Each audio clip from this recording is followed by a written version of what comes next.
UP board class 10 के student इस video को लास्ट तक देखना, क्योंकि यहीं से आपका सामाजिक विज्ञान कक्षा 10 यूपी बोर्ड परीक्षा 2024 का पेपर बनेगा। बिल्कुल नया सिलेबस यूपी बोर्ड ने जारी कर दिया और यहीं से मैं आपको वो टॉपिक बताऊंगा जहां से आपके क्वेश्चन बनेंगे आपके बोर्ड एग्जाम 2024 में।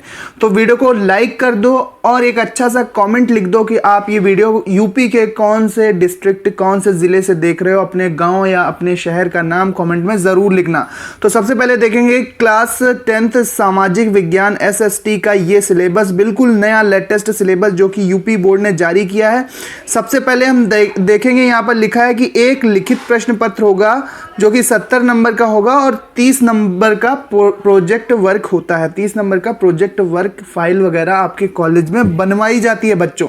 अब देखोगे जो 70 नंबर का पेपर होगा वो दो भागों में डिवाइड होने लगा है पिछले साल से। 20 नंबर का जो होता है वो बहुविकल्पी प्रश्न होते हैं, 20 बहुविकल्पी प्रश्न होते हैं एमसीक्यूज, जो कि आपको ओएमआर शीट पर करने होते हैं। गोला काला करना होता है, सही ऑप्शन सेलेक्ट करके सही विकल्प चुनकर। और 50 नंबर का जो प्रश्न होते हैं, 50 नंबर के क्वेश्चन होते हैं, ये आपको कॉपी पर लिखने होते हैं। सबसे पहले देख लेते हैं कौन कौन सी यूनिट है, क्या क्या सिलेबस में बदलाव हुआ है। 30% जो सिलेबस काट दिया गया था वो फिर से जोड़ दिया गया है। कुछ टॉपिक जो इधर उधर हुए हैं उनको ध्यान से देख लेना बच्चों। चलो शुरू करते हैं। इकाई 1 आपको पढ़ने को मिलेगी, भारत और समकालीन विश्व 2 पार्ट 2, इतिहास का ये भाग है। 20 नंबर की इससे प्रश्न आएंगे। इसके बाद इकाई 2 जो है समकालीन भारत पार्ट 2, भूगोल की ये बुक है। इसके बाद लोकतांत्रिक राजनीति पार्ट 2, ये नागरिक शास्त्र की है। पार्ट 1 सभी 9th में था, यहाँ पर पार्ट 2 है। और आर्थिक विकास की समझ, ये अर्थशास्त्र आपको पढ़ने को मिलेगी 15 नंबर की। यानी कि 15 नंबर का इतिहास, 20 नंबर की इतिहास, 20 नंबर का भूगोल, नागरिक शास्त्र 15 नंबर की और अर्थशास्त्र 15 नंबर की। तो 70 नंबर का टोटल ये आपको प्रश्न मिलेंगे अलग अलग। यहाँ पर बुक से आपने देख लिया कि कौन से बुक से कितने प्रश्न आएंगे। प्रोजेक्ट वर्क 30 नंबर का टोटल मिल जाएगा। 170 में 70 अगर लाने हैं, 70 में 70 लाने हैं तो मैं आपको इंपॉर्टेंट टॉपिक बताऊंगा कौन से टॉपिक आपको नहीं छोड़ने हैं। चलो शुरू करते हैं। इकाई 1 इतिहास की बात करते हैं। भारत और समकालीन विश्व पार्ट 2, ये जो 20 नंबर के प्रश्न है इसमें देखो क्या क्या आपको बिल्कुल भी नहीं छोड़ना है बच्चों। यहाँ पर देखो घटनाएं और प्रक्रियाएं, यूरोप में राष्ट्रवाद का उदय है। यहाँ पर आपको सबसे पहले 1830 के बाद यूरोप में राष्ट्रवाद का उदय, इसके बारे में आपके शिक्षक पढ़ाएंगे। 8 नंबर के इस चैप्टर से आएंगे। जोसेफ मैत्सनी के बारे में विचार।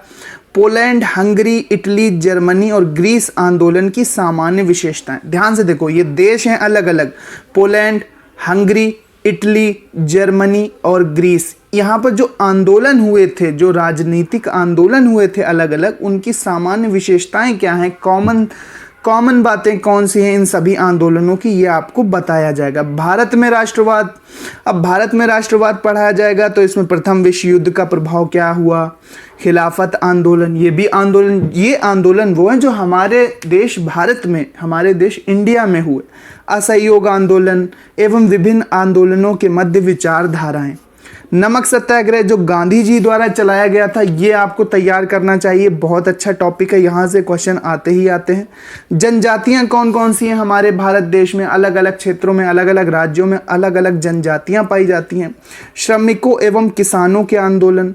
सविनय अवज्ञा आंदोलन की सीमाएं, जो गांधी जी द्वारा आंदोलन चलाया गया सविनय अवज्ञा आंदोलन, इसके बारे में आपको पढ़ना है। सविनय अवज्ञा आंदोलन से तो ज़रूर क्वेश्चन आपका आता ही आता है।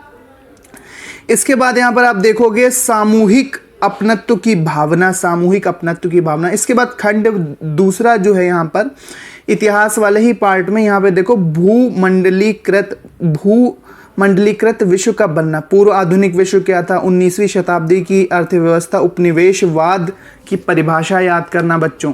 महायुद्धों के मध्य अर्थव्यवस्था, आर्थिक महामंदी, 1929 की जो आर्थिक महामंदी थी उसकी घोर निराशा, भारत पर क्या प्रभाव पड़ा, पूरे विश्व पर क्या प्रभाव पड़ा। एनसीईआरटी की बुक में आपको अच्छे से पढ़ने को मिल जाएगा। एनसीईआरटी से ही तैयारी करना बच्चों, क्योंकि वहीं से प्रश्न पिछले कुछ सालों में यूपी बोर्ड में बन रहे हैं। इसके बाद विश्व अर्थव्यवस्था का पुनर्निर्माण, यानी कि जो आर्थिक महामंदी हुई थी उसके बाद कैसे विश्व ने दोबारा शुरू किया, दोबारा मंदी से निपटा गया। इसके बाद औद्योगिकरण का युग, इसमें औद्योगिक क्रांति से पहले और औद्योगिक परिवर्तन की गति। उपनिवेशों में औद्योगिकरण, औद्योगिकरण का मतलब होता है उद्योगों का बनना, नए नए उद्योगों का लगना, नए नए उद्योगों का आविष्कार होना। प्रारंभिक उद्यमी एवं कामगार कौन थे? औद्योगिक विकास का अनूठापन क्या था? वस्तुओं के लिए बाजार कौन कौन से थे? इसके बाद खंड 3 में देखोगे रोजाना जिंदगी, संस्कृति और राजनीति। इसमें मुद्रण संस्कृति यानी कि छपाई, जो प्रिंटिंग का काम था वो कब आया पूरे विश्व में, कहाँ पर आविष्कार हुआ प्रिंटिंग का, पेपर छपने का, किताबें छपने का, छापे खाने का आविष्कार क्या हुआ। यूरोप में कैसे छपाई का इतिहास रहा। 19वीं सदी में भारत में प्रेस यानी छापे खाने, प्रेस छापे खाने को कहते हैं, का विकास कैसे हुआ। राजनीति, सार्वजनिक विवाद और मुद्रण संस्कृति में संबंध क्या क्या है। इसके बाद मानचित्रकार इतिहास का 5 नंबर का रहेगा। इसमें इतिहास, भारत के रूपरेखा, राजनीतिक मानचित्र। अब ये सभी मानचित्र हैं। कलकत्ता, नागपुर, मद्रास, लाहौर में कौन कौन सी घटनाएं हुई, कहाँ पर ये स्थान पाए जाते हैं, आपको मानचित्र में आइडिया होना चाहिए। चंपारण, नील की खेती करने वाले किसानों ने जहां पर आंदोलन किया वो जगह कौन सी थी? चंपारण बिहार में थी। किसान सत्याग्रह कहां पर हुआ? खेड़ा गुजरात। तो मानचित्र देकर आपसे अंकित कराया जाएगा। सूती मिल श्रमिकों का सत्याग्रह कहां पर हुआ? गुजरात में हुआ, अहमदाबाद नामक शहर में। जलियांवाला बाग कांड अमृतसर पंजाब में हुआ था। चौरी चौरा उत्तर प्रदेश असहयोग आंदोलन की शुरुआत, उद्घोष मतलब शुरुआत हुई थी। दांडी आंदोलन जो कि नमक आंदोलन था, सविनय अवज्ञा आंदोलन जो कि गांधी जी द्वारा चलाया गया था, ये दांडी गुजरात में हुआ था। वहीं पर नमक तोड़ो कानून, नमक का जो कानून था वो तोड़ा गया था, वहाँ पर दांडी गुजरात में। तो ये सारी जगहें आपको पता होना चाहिए कि मानचित्र में, भारत के मानचित्र में कहाँ पर है। दृष्टिबाधित जो छात्र होंगे उनसे मानचित्र के प्रश्न नहीं कराए जाएंगे, उनसे केवल 5 प्रश्नों के उत्तर ऐसे ही ले लिए जाएंगे। अब भूगोल वाले पार्ट में देखो, भूगोल 20 नंबर की रहेगी। इसमें संसाधन और विकास, वन और वन्य संसाधन, जल संसाधन, कृषि, खनिज तथा ऊर्जा संसाधन और विनिर्माण। अब ये भूगोल की पूरी यूनिट है। देखो, संसाधन एवं विकास में संसाधन के नियोजन, नियोजन के मतलब होता है कैसे उसका मेंटेनेंस किया जाएगा। प्राकृतिक संसाधन क्या है? एक संसाधन के रूप में भूमि क्या है? मिट्टी के प्रकार कितने होते हैं? लाल मिट्टी, काली मिट्टी, दोमट मिट्टी, चिकनी मिट्टी, ये सब। इनका वितरण यानी कौन से राज्य में कौन सी मिट्टी पाई जाती है, काली मिट्टी कहाँ पाई जाती है, लाल मिट्टी कहाँ पाई जाती है, लैटेराइट मिट्टी कहाँ पाई जाती है, ये सब पढ़ना है। भू उपयोग के प्रारूप में परिवर्तन, भू क्षरण या निम्नीकरण, भूमि का कटान जो होता है, तथा संरक्षण के उपाय और भूमि कटान को कैसे रोकेंगे।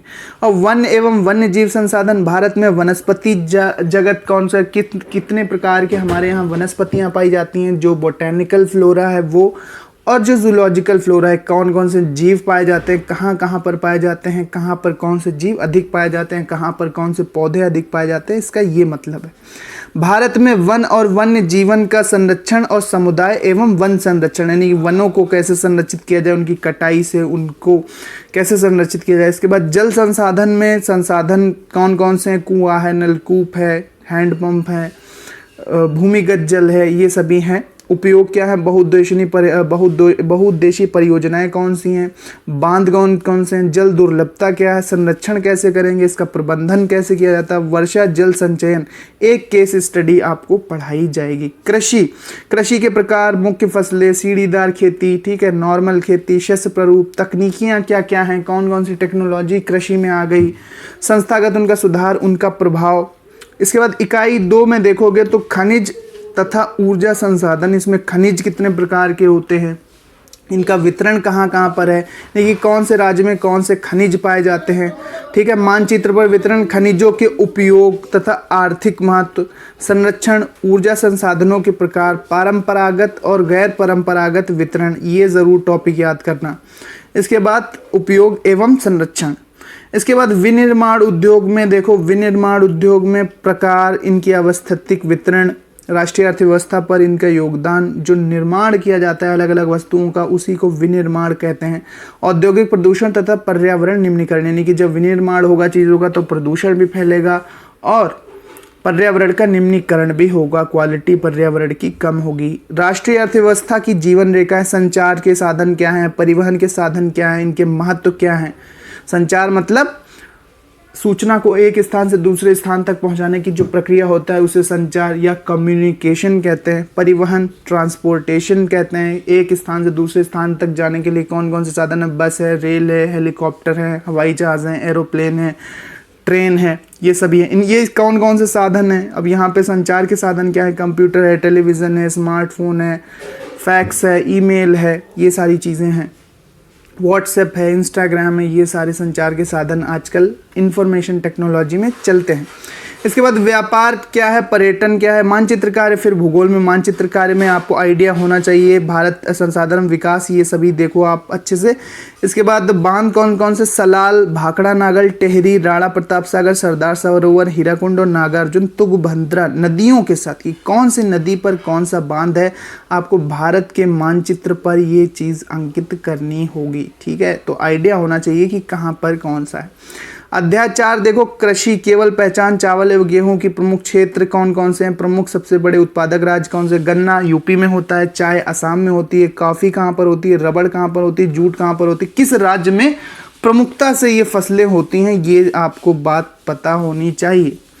दृष्टिबाधित मानचित्र पर नहीं करेंगे, लेकिन उन्हीं प्रश्नों का उत्तर देंगे। अब लोकतांत्रिक राजनीति जो कि नागरिक शास्त्र है, ये 15 नंबर के प्रश्न आएंगे। इसमें देखो, सत्ता की साझेदारी एवं संघवाद, जाति धर्म और लैंगिक मसले, इकाई 1 में, और फिर इकाई 2 में राजनीतिक दल और लोकतंत्र के परिणाम।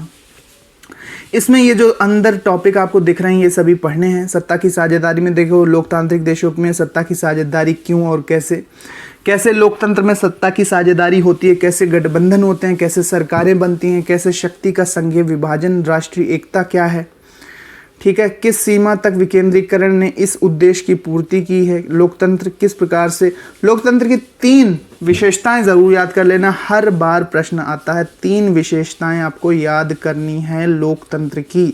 ठीक है, लोकतंत्र की 3 विशेषताएं आपको जरूर याद करनी।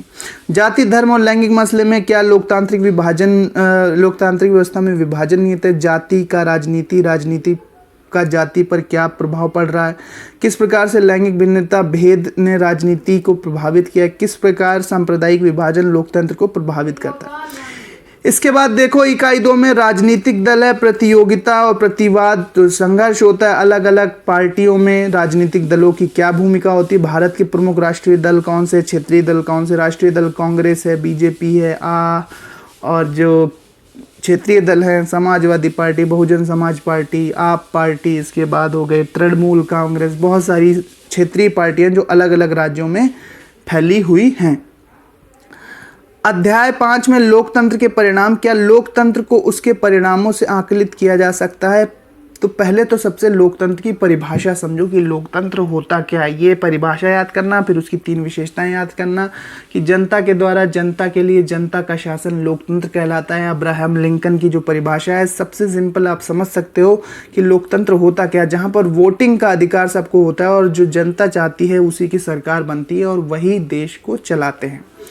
और इसकी विशेषताएं क्या क्या होती हैं आपको पढ़ लेना है। इसके बाद लोकतंत्र की से क्या तार्किक अपेक्षाएं, क्या भारतीय लोकतंत्र इन अपेक्षाओं की पूर्ति करता है, क्या लोकतंत्र लोगों के विकास, सुरक्षा और गरिमा को बनाए रखने की ओर अग्रसर रहा है। इसके बाद भारत के लोकतंत्र को किसने जीवित रखा है अथवा किसने भारतीय लोकतंत्र को बनाए रखा है, किस वजह से भारत का लोकतंत्र अभी भी बना हुआ है। इसके बाद आर्थिक विकास की समझ जो कि अर्थशास्त्र है, नागरिक शास्त्र कंप्लीट हो गई 2 इकाइयों में, जिसमें 4 चैप्टर आपको मिलेंगे। ये 4 चैप्टर 2 इकाइयों में समाप्त हो जाते हैं। इसके बाद अर्थशास्त्र है, आर्थिक विकास की समझ, ये 15 नंबर के यहाँ से प्रश्न आएंगे।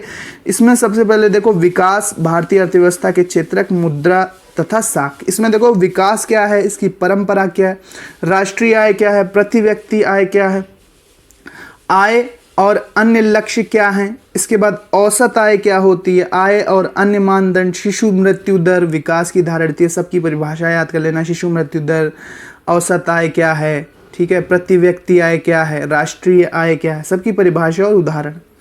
भारतीय अर्थव्यवस्था के क्षेत्रक क्या है, ये जरूर याद करना। भारतीय आर्थिक क्रियाओं के क्षेत्र में क्षेत्रक, ऐतिहासिक परिवर्तन, तृतीय क्षेत्रक की महत्ता, रोजगार और सृजन। इसके बाद संगठित क्षेत्रक कौन से, असंगठित क्षेत्रक कौन से, असंगठित क्षेत्रक के श्रमिकों के संरक्षण के उपाय। इसके बाद मुद्रा और साख वाले चैप्टर में अर्थव्यवस्था में मुद्रा मतलब पैसे, नोट, करेंसी जो होती है, सिक्के, ये सभी मुद्रा के अंतर्गत आते हैं। इसमें अर्थव्यवस्था में मुद्रा की भूमिका, बचत तथा साख के लिए औपचारिक एवं अनौपचारिक वित्तीय संस्थाएं। इसके बाद सामान्य परिचय इनका, किसी एक औपचारिक संस्थान जैसे राष्ट्रीयकृत वाणिज्यिक बैंक और कुछ अनौपचारिक, कुछ यहाँ पर स्थानीय साहूकार, ज़मींदार, चिट फंड तथा निजी वित्तीय कंपनियां। इसके बाद इकाई 2 में देखो, जहाँ से 6 नंबर के हैं, इकाई 1 से 9 नंबर के प्रश्न, इकाई 2 से 6 नंबर के प्रश्न। यहाँ पर भूमंडलीकृत तथा भारतीय अर्थव्यवस्था, वैश्वीकरण याद कर लेना, इसकी परिभाषा, उदाहरण याद कर लेना, वैश्वीकरण किसे कहते हैं। विभिन्न देशों में उत्पादन, विदेशी व्यापार तथा विभिन्न बाजारों का आपस में जुड़ना, वैश्वीकरण क्या है ना, वैश्वीकरण क्या है। विश्व व्यापार संगठन क्या है, WTO, world trade organisation, world trade organisation WTO। इसका मुख्यालय कहाँ है, कमेंट करके बताओ। न्यायसंगत वैश्वीकरण क्या है। उपभोक्ता के अधिकार क्या है, उपभोक्ता का शोषण कैसे होता है। 1 या 2 केस स्टडी हैं इस आपके बुक में, उपभोक्ताओं का शोषण। इसके बाद बाजार में उपभोक्ता को कैसा चाहिए, उपभोक्ता संरक्षण या सरकार की भूमिका क्या है। टॉपिक कठिन है, कुछ हिंदी आपको नहीं समझ में आई होगी अलग अलग टॉपिक की, तो अपने टीचर से जो भी ना समझ में आए तुरंत पूछना। NCERT से ही आपको पढ़ना है, वहीं से आपका पेपर बनेगा और आप 70 में 70 ले आओगे आराम से। अब बच्चों प्रोजेक्ट कार्य पर पहुंच गए हैं। अब 70 नंबर का जो स्टडी मटेरियल था वो निपट गया। प्रोजेक्ट कार्य में देखो, प्रोजेक्ट कार्य में एक फाइल बनवाई जाएगी, 4 मंथली टेस्ट होंगे जो कि 10 नंबर के होंगे। टोटल 4 टेस्ट मिला के 10 नंबर के होंगे। ये जुड़ेंगे आपके नंबर इंटरनल जो आपको 30 में दिए जाएंगे। 30 नंबर का होता है ना प्रोजेक्ट या प्रैक्टिकल जिसे बोलते हैं।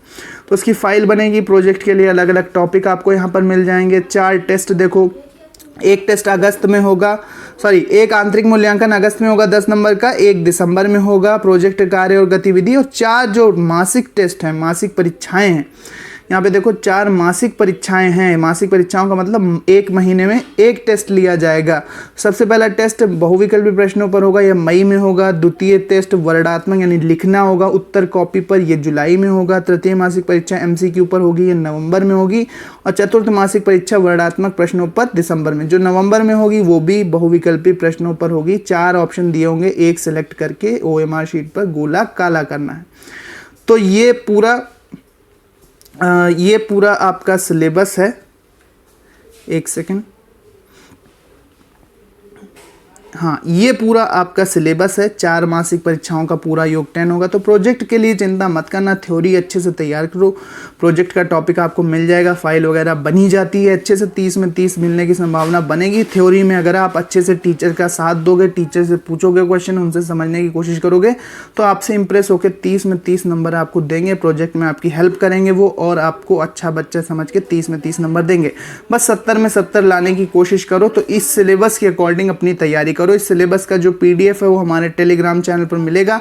टेलीग्राम चैनल का लिंक डिस्क्रिप्शन में, जाओ जल्दी ज्वाइन करो। तो मिलता है नेक्स्ट वीडियो में। बाकी सब्जेक्ट्स के भी सिलेबस जहां से पेपर आपका बनेगा वो चैनल पर है, जाकर वहां से देख लो, लिंक डिस्क्रिप्शन में दिया हुआ है। थैंक्स फॉर वॉचिंग, मिलते हैं नेक्स्ट वीडियो में।